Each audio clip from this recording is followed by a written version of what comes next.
आशुतोष पांडे है, BTech MBA from qualification, अभी PhD करने जा रहा है।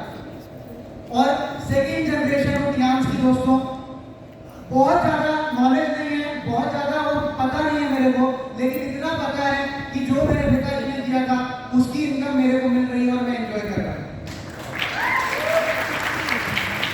दोस्तों, माइंडसेट की बात हो रही थी, गोल सेटिंग की बात हो रही थी। आज मैं जितनी भी चीज़ें आपको बताने वाला हूँ, जितने भी लोग बैठे हुए हैं, मैं बहुत ज़्यादा स्लाइड यूज़ नहीं करूँगा।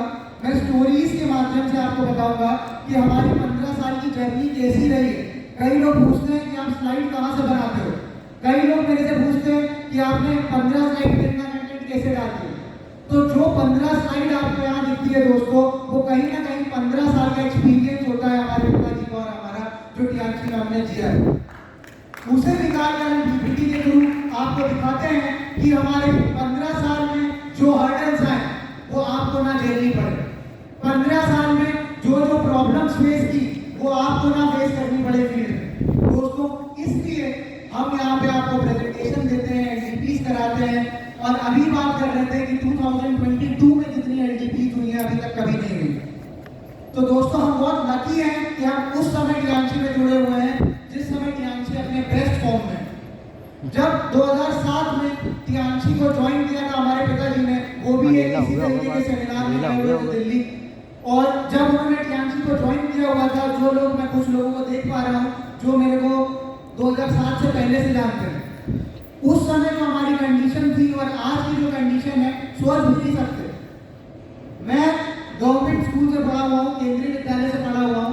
जिस समय मेरी स्कूलिंग चलती थी उस समय मेरे को ये नहीं समझ में आता था कि मैं कॉलेज जा पाऊंगा कि नहीं जा पाऊंगा। क्यों? क्योंकि घर की कंडीशन ऐसी थी। स्टार्टिंग में जब आप जीरो लेवल से स्टार्ट करते हो बिजनेस को, इनकम नहीं आती है, लगे रहना पड़ता है, लगे रहना पड़ता है, लगे रहना पड़ता है। अभी जो रिजल्ट दिख रहे हैं, अभी लास्ट वीक का जो पे आउट था हमारे पिताजी का लगभग 8 लाख रुपए का, वो 8 लाख का एक हफ्ते का पे आउट तब बना है जब 15 साल की मेहनत इन्वेस्ट की गई। वो एक हफ्ते का पे आउट नहीं है, वो 15 साल की मेहनत है। उसके पहले वाले दिन का पे आउट 10 लाख रुपए का, वो एक हफ्ते 10 लाख नहीं दिए हैं, वो 15 साल अनगिनत टाइम जब हमारे पिताजी सोए नहीं है, ड्राइविंग की है, खाना स्किप किया है, प्रेजेंटेशन दिए हैं, उस मेहनत का फल मिल रहा है। तो इसलिए ये बहुत इंपॉर्टेंट है समझना कि हमें लगे क्यों रहना चाहिए, और उसके लिए हमें सोच बनानी पड़ती है। सोच पे एक छोटी सी स्टोरी आपको सुनाऊंगा। जब 2007 में हमारे पिताजी ने बिजनेस स्टार्ट किया, उस समय हमारे पास कुछ नहीं था। अभी तो फॉर्च्यूनर आप छोड़ दीजिए, दिमाग में भी नहीं आता था। एक साइकिल हुआ करती थी, बाइक भी नहीं थी। तो ऐसे ही जब स्टार्ट किया 2008 में, पापा बहुत बड़े ड्रीमर रहे स्टार्टिंग से, तो उन्होंने एक इनोवा की फोटो लाके चिपका दी दीवार पे ऐसे सामने, और सब लोग देख के हंस रहे थे, हम भी हंस रहे थे, क्योंकि उस समय कंडीशन ऐसी नहीं थी कि हमें नई साइकिल दिलाई जा सके, और पोस्टर लग रहे हैं इनोवा के। दोस्तों, लेकिन सैल्यूट करता हूं मैं और खुद को बहुत भाग्यशाली मानता हूं कि अरविंद कुमार पांडे का बेटा हूं। दोस्तों, उस दिन उन्होंने पोस्टर लगाया सिल्वर कलर की इनोवा का घर के सामने, और मैं भी हंस रहा था। मैं बहुत छोटा था 15 साल पहले, और मैं देखता था, मेरे को लगता था कि मेरे को साइकिल नहीं मिल पा रही है और पापा पोस्टर इनोवा का लगा रहे हैं। दोस्तों, बहुत खराब लगता था, बहुत कठिनाइयां थी उस समय, लेकिन एक बिलीफ था हमारे पिताजी के अंदर, एक बिलीफ सिस्टम था, और उस बिलीफ सिस्टम को देखकर एनर्जी हमें आती थी। उस बिलीफ सिस्टम को देख के एनर्जी आती थी कि हाँ, अगर हमारी कंडीशन चेंज हो सकती है तो डायरेक्ट सेलिंग से ही हो सकती है और टियान से ही हो सकती है। तो दोस्तों, जब वो सफर स्टार्ट हुआ 2007 में, तो वो एक उन्होंने माइंड में डाला पहला गोल कि हमें इनोवा कार लेनी है। दोस्तों, मेहनत करते गए, जिस रैंक पे कार फंड मिलता था, टियांस ऐसी कंपनी है कि हमारे पिताजी उस समय स्टार 8 थे, उसी समय क्योंकि उन्होंने टारगेट हिट कर दिया था, उनके बैंक अकाउंट में उस समय चेक मिलती थी, उतने अमाउंट की चेक दे दी गई कि आप कार ले लीजिए। ये 2012 की बात है। अब 2012 आ चुका था, पोस्टर वहीं लगा हुआ था। उस समय तक हमारे पास स्विफ्ट डिजायर भी आ गई थी। पहली कार हमारी थी स्विफ्ट डिजायर, 2010 में पापा ने खरीदी। उन्होंने स्विफ्ट डिजायर खरीद चुके थे। अब फंड आया, अब क्या करना है, गाड़ी लेनी है। कौन सी लेनी है, टोयोटा शोरूम गए। अब उस समय तक हुआ था सर। दोस्तों पोस्टर पे धूल चढ़ती गई, कोई फर्क नहीं पड़ा। इनोवा लेने गए पापा, सबको चारकोल ग्रे कलर पसंद आया, पता चला चारकोल ग्रे शॉर्ट है। फाइनली ये हुआ कि सिल्वर कलर की गाड़ी लेनी है। तो सिल्वर कलर की गाड़ी जब घर आई तो पापा ने दिखाया, देखो पोस्टर में यही वाली स्टिकर लगा था और ये गाड़ी खड़ी है। ये सोच और ड्रीम्स का पावर है कि आप सोच सकते हो तो पॉसिबल है। दूसरी चीज, जिस समय पापा ने बिजनेस स्टार्ट किया, बहुत कम पे आउट्स थे, बहुत कम इनकम थी, स्टार्टिंग में बहुत स्ट्रगल होता है। तो पहली उस समय ज़्यादा चीज़ें भी नहीं होती थी, व्हाट्सएप भी नहीं होता था 2007-8 में, स्मार्टफोन्स भी नहीं होते थे। तो दिल्ली गए, दिल्ली में पापा के ग्रेट अपलाइन विकास मोहन गोयल जी, उनकी एक चेक आई हुई थी 1,00,000 की, उसकी पापा ने फोटो कॉपी कराई और लेके आए।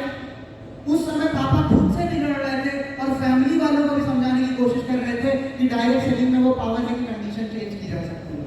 लेकिन हम लोग बिलीव करने के लिए रेडी नहीं थे, क्योंकि हम लोग उस हार्डशिप से गुजर रहे थे, जो हम देख रहे थे सामने कि हमारी कंडीशंस कैसे चेंज होगी, बिलीव नहीं कर पा रहे। तो 1,00,000 रुपए की चेक थी, अभी भी मेरे को याद है। वो लेके आए, पापा ने बोला कि ये देखो पुराने प्लान में मंथली पे आउट बनते थे, ये हमारे अपलाइन है और इनकी मंथली इनकम इतनी है, 1,00,000 रुपए इनका लास्ट मंथ का पे आउट है और ये भी पॉसिबल है। दोस्तों उस समय वो 1,00,000 रुपए उतने थे जितने इस समय 10 करोड़ है हमारे लिए। तो जब हमने देखा कि 1,00,000 की चेक भी बन रही है, पे आउट बन रहे हैं, तो बहुत खुशी हुई। करते करते कुछ टाइम 2 साल गुजरा, उसके बाद पहला बड़ा पे आउट पापा का बना सेकेंड ईयर में 27,000 कुछ रुपए। दोस्तों तब बिलीव जगना चालू हुआ कि हाँ यहाँ से कुछ हो सकता है। पापा ने फर्स्ट बाइक ली, फिर कार ली, स्विफ्ट डिजायर, फिर इनोवा ली। और दोस्तों धीरे धीरे चीजें चेंज होने लगी और इतनी चेंज हो गई कि जब मैं अपने बर्थडे पे ये नहीं सोच पाता था कि मेरे को नई साइकिल मिलेगी कि नहीं, 2015 में पापा ने टोयोटा फॉर्च्यूनर गिफ्ट कर दी। ये पावर थी। फिर बिलीव हुआ कि अगर कुछ चेंज हो सकता है तो इसी सिस्टम से हो सकता है। दूसरा बिलीफ सिस्टम इनका मैं ये बताना चाहूंगा। आप बताइए, आप में से कितने लोग हैं जिनके बच्चे 16 से 22 साल की उम्र के बीच में? कोई भी हाथ उठाइए। काफी लोगों के। अब आप चाहते होंगे कि उनके लिए उज्जवल भविष्य सपना आप देखते हैं कि नहीं देखते? जितने भी लोग हैं मैं उनसे पूछना चाहता हूँ, आप ये चाहते हैं कि नहीं आपकी जो जनरेशन है, आगे वाली जनरेशन है, वो सेफ रहे, अच्छी जगह सेटल हो जाए? चाहते हैं कि नहीं चाहते? यस और नो? यस। दोस्तों जब मैं स्कूल में था उस समय मेरा माइंडसेट ये था कि education is given to the privileged one and if you are educated you can achieve anything. इस वजह से पढ़ाई में बहुत ज्यादा ध्यान था मेरा। और एक समय ऐसा था, मैंने सीटीएस क्वालिफाई किया है, एनडीए क्वालिफाई किया है, एफकेट क्वालिफाई किया है, कैट क्वालिफाई किया है, इसका बीओबी पीओ क्वालिफाई किया है। मैं सिर्फ क्वालिफाई करता जा रहा था और पापा से बोल रहा था कि आप नाम बताइए कौन सा एग्जाम क्वालिफाई करना है, मैं क्वालिफाई करके दे दूंगा, लेकिन आप खुश होने थे। मैं सीडीएस क्वालिफाई किया, एसएसबी देने गया, इलाहाबाद 14 एसएसबी देने गया, एयरफोर्स पायलट क्वालिफाई किया, एएफएसबी देने वाराणसी गया, 5 दिन की एसएसबी दी, क्वालिफाई हो गया। लास्ट डे पापा वहीं प्रोस्पेक्टिंग के लिए आए थे, तो बाहर लेने आ गए थे। मैंने फोन किया, मैंने कहा पापा यहाँ पे हूँ मैं, आ जाइए। पापा ने मेरे को देखा, 5 बजे इतनी गंदा टेस्ट होता है एसएसबी का, अगर आपको पता हो या ना पता हो। तो मैं पूरा टैन हो चुका था, एकदम अलग दिख रहा था। पापा देखे और मतलब अजीब से वो हो गए। तो मैंने कहा यार, मेरे को तो लगा था कि अगर जिसका लड़का लेफ्टिनेंट बन जाएगा, जिसका लड़का फ्लाइट कमांडेंट बन जाएगा, वो खुश होगा। और पापा मेरे बोल रहे हैं कि तुम्हें जाना नहीं, तुम्हें करना नहीं। मैं शौक में था, मैं कहीं मैं खुश कैसे करूँगा। अब ये मेरे दिमाग में क्योंकि ये था कि अगर पढ़ के ही सब कुछ किया जा सकता है, अगर एजुकेशन से ही सब कुछ हो सकता है, तो मेरे को सबसे हाईएस्ट फॉर्म ऑफ एजुकेशन चाहिए। और जितनी भी प्रिविलेजेस मिलती हैं, अगर एजुकेटेड पर्सन को मिलती हैं, तो सारी प्रिविलेजेस मैं लेके रहूंगा। और जितने भी एग्जाम्स हैं, एग्जाम का नाम कोई भी हो, मैं बैठूंगा और मैं दूंगा और मैं क्वालिफाई करूंगा। उस लेवल का कॉन्फिडेंस मैंने अपने अंदर बिल्डअप कर लिया था दोस्तों।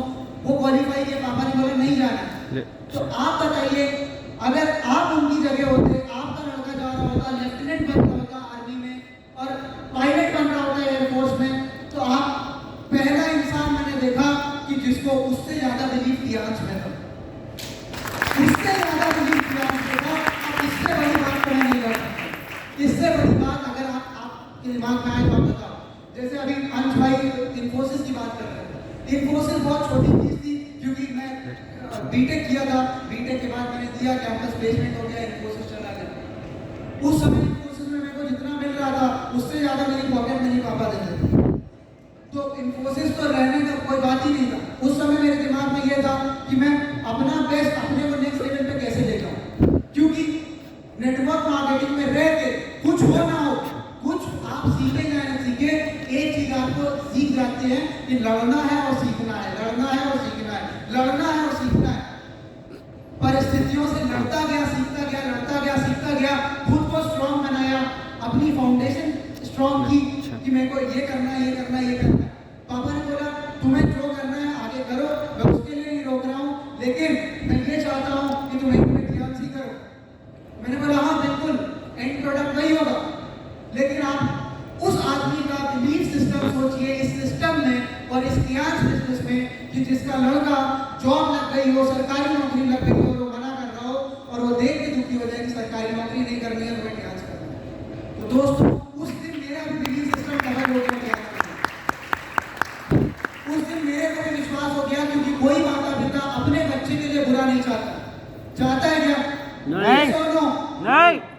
तो कोई भी माता पिता ये नहीं चाहेगा कि उसका बच्चा खाई में जाए या खराब जगह जाए या वो, लेकिन ये सिस्टम था और ये बिलीफ सिस्टम था टियांश में पापा का कि उन्होंने बोला नहीं तुम्हें ये करना, ये बेस्ट चीज है जो इस समय है मार्केट में, ये बेस्ट चीज है जिसमें तुम अपना करियर बिल्ड कर सकते हो, ये बेस्ट चीज है जिसमें तुम पैसिव इनकम लेवरेज कर सकते हो।